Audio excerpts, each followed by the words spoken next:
congratulations. Just sum up how you're feeling after that performance. Yeah, really good. Except for that, that little bit of middle part of the game where I kind of feel like I was enjoying it too much and not very serious like I usually am. It maybe affected me, but apart from that, all the other part of it was really good. I think I take a lot of positive from that 138 finish. It was another clutch finish that I do so many times, and it put me on the front foot again. Michael was on the front foot then, and if I miss that and he takes out 8-7 down after being 7-3 up, it can play on your mind. So yeah, that was a big shot, and I managed to really follow up with some good legs afterwards. Tell us about that magic leg where you were both on the nines, as Wayne would say. What was going through your mind at that point? Honestly, when Michael missed it, I said to him, "This is my chance to rewrite the same history you did," and he laughed at me, and I was like, I've hit a 9 this week, and I kind of hit the 141. If that one dart could have been second, it could have been a third. So I was just like, I feel like it could go in here, and I could create a little bit of history, but yeah, it didn't happen, and maybe that sort of moment affected me a little bit, because the next leg I missed like 9-12 darts, and I think that it threw my concentration, and that's why sometimes I'm boring on the stage, because I'm so focused I don't get in them. But yeah, I love Mark Smith to bits. He's a good friend of mine, and it's just so good to see him back playing very naturally and good. Just a long format that he's not played in a long time, and yeah, I can really keep my level for a long period of time. It's a near 105 average, and you won 9 of the 10 last legs there. How important are those performances, especially in longer formats, for your pursuit of the Eric Bristow Trophy and other majors as well? Yeah, it's just good confidence. It's 109 average nearly on Wednesday and 105 nearly tonight. Just gives you good confidence, because I'm playing some of the best darts in the tournament. So yeah, it's up to me now to come back on Sunday and produce the same in the semis, and then try and do it in the final if I get through the semis. Because if I produce that level and I don't win, then you just have to, whoever's beating you, shake their hand and say you've been a better player. So it's up to me now to follow them performances up, and put another major title in my hands. Obviously, I'm gutted that I didn't win the European Championship, so I'm going to try my best to put one right this year. And it's Goa and Price in the semi-finals. We're sure there'll be fireworks in that match. How excited are you to facing him? Yeah, of course. It's a big game in the world of darts. He's playing really good, and I'm playing really good, and I'm really confident. He's really confident. So yeah, it's going to be a good game. I think it's going to be a tight game. I don't think anybody's going to run away with it. I think it's going to be right down to the wire. And yeah, I mean, for me, it's a game that you want to be involved in, because you want to play the best players in the world, and you want to be involved in these really good games. So yeah, I'm looking forward to it. No doubt he'll be looking forward to it, and it's going to be a quality game, I can assure you that. Perfect. Best of luck. Thank you. Luke, congratulations. Be honest, when Michael missed, in your head, were you playing there both on 9s in Wayne's voice? Yeah, I was. Honestly, I was, to be honest. Like I just said there, I was like playing the old, this is my chance to rewrite the same history that he did. And once he missed, obviously I was hoping he was going to hit it, really, because I hit one against him. I was like, you deserve one against me, and he weren't too far away. And then yeah, I was like, well, this is my chance to do it. I mean, how many times you see a leg like that? To be honest, very, very rare. You've probably seen it 2-3 times, like Josh Rock and Luke. Like 3 times in the last 3 years. So it's like a leg that really don't happen very often. So I was like, if I get this one, I might, create a bit of history. But yeah, it didn't happen. But I lost a little bit of concentration from it. So yeah, I'll learn from that for the next game to not get involved in that, and make sure I'm fully focused and right on it next game. 2 very special performances, and you've won everything in the sport. Is this the best version of you that we've seen? Yeah, this is. Honestly, I think this is the best I've played for a long time. But I feel, when I won the Grand Prix and the Grand Slam and Players Championships, I feel like I'm playing better now.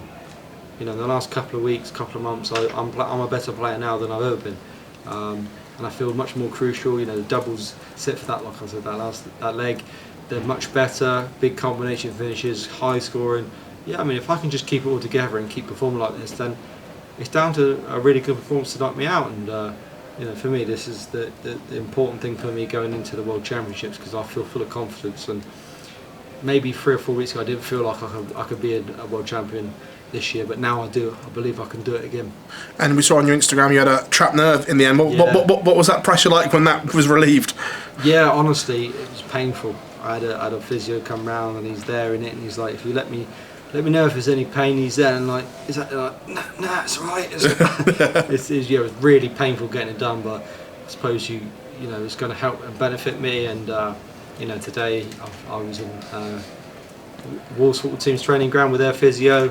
sorting it out and telling me things, exercise to do. So I'm very, very lucky that I've had a lot of help, and it's not 100%, but it's miles better than it was on Wednesday, and a couple more days will even benefit me even more. So yeah. Congratulations, Luke. Thank you, mate. Luke, congratulations on tonight. You talked about maybe that slight loss of focus in the midpoint of the game. That's so rare for yourself. How did you manage to get that back? Yeah, honestly, I felt like the focus went because me and Michael share a great friendship, great relationship, and that big leg was just one of them ones that don't happen very often. So when it was over, I think I was still high on it. And then obviously I was throwing a few really stray darts, they weren't really going in right, and for me, I thought to myself, you really need to get yourself back on the wagon here, because if you keep letting him win legs, he's going to get confidence from it, and that's just something I do in it, that 138, big shot at the right time, it really helped my confidence, and then like you see from that, I really pushed on.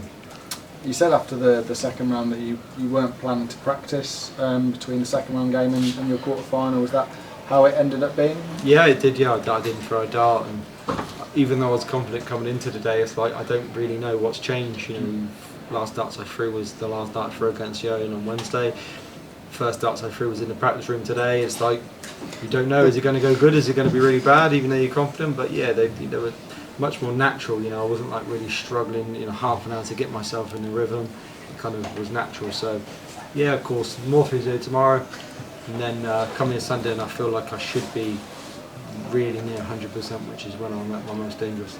On the theme of injuries, did you see towards the end of the match that Michael Smith cut his head on his dart, I believe? I didn't see it until actually the last moment, when I shook his hand and stuff. I said to him, what have you done to your head? And I can't remember what he said, but yeah, it was like he had a couple of cuts on his head. I didn't punch him. I didn't give him an uppercut. But yeah, it's probably something, frustration, I don't know, but fair play to him. He played a really good game tonight, actually. You have to give him a lot of credit. It was just, in the end, he kind of just dwindled a little bit, and that's just like, for someone that's not been at this level for a long time, being in these big formats, it can be harder. So, but yeah, credit to him. He was on it. He was right by my tail for most of the game. I just managed to keep a high level up for the whole of the game. Okay, well done tonight, Luke. Thank you. Luke, well done on that win. When we spoke to you in Australia, you said that you'd been struggling and not being quite as sharp since the Premier League, and now you're saying that this is the best version of Luke Humphries that we've ever seen. What's changed in those past few months? Yeah, just playing more. I think since the Premier League, I probably was like having little gaps for like 9-10 days where you maybe practicing 1 or 2 days, and then you're in a tournament that's not going good, and I just think that when it's like full on and I'm playing all the time, 4 or 5 days a week, I know I've not done great, but in the Pro Tours you're just practicing there, you're practicing 2 days here, playing a couple of exhibitions here.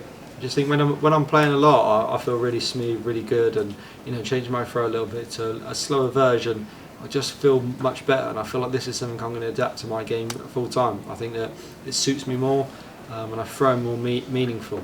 So yeah, I think for me it's definitely the change of the rhythm that's helped my game as well.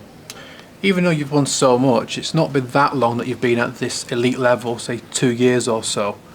How do you think that you're learning in that time? I know you've still got a lot to learn compared to these other guys. I mean, Gavin Price won his first major years ago, and yet you're world number one and still relatively inexperienced at this level. Well, of course, kind of. I think for me this is like still a new experience, because I'm still making these latter stage of tournaments like just over 2 years later. But you can learn so much in such a short period of time, and I feel like I feel, even though I'm not that old yet, I feel a senior player. I feel like I've been around for about 20 years and kind of haven't really. So I've learnt a lot, and I'm still learning. But I think when I'm in these big major tournaments, as you've seen over the last 3 years, I managed to perform at the best of my abilities at the right time, and this is when you want to be playing well, because like I said, I feel really good now. I feel really confident. I feel like I can go into that World Championships and become a world champion again. I really believe that, but I didn't believe that 4 or 5 weeks ago, so I wasn't playing well enough. Now I do, which is a dangerous version of myself. From what we've seen over this past week, and you are still the world number one, are you the man to beat so far in this tournament?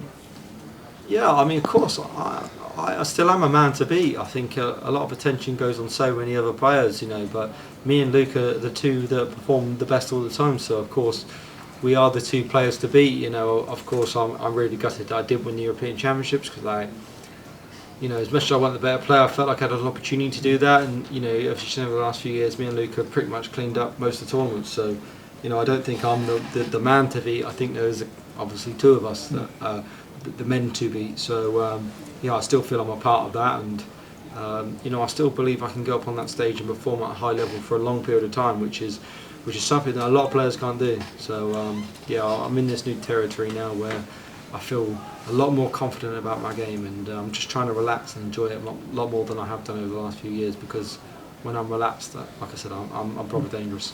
Cheers, Luke. Well done today. Thank you. Just on that, when you're on the stage, you said that Luke Littler, you believe he has a higher ceiling than you. I don't think that's something you've ever said about him before. Why do you think that? Yeah, I think you just say things in the moment. I think his ceiling is like a lot more consistent than mine. Okay. You know, I can perform at these levels, but I don't maybe do it as often as he does.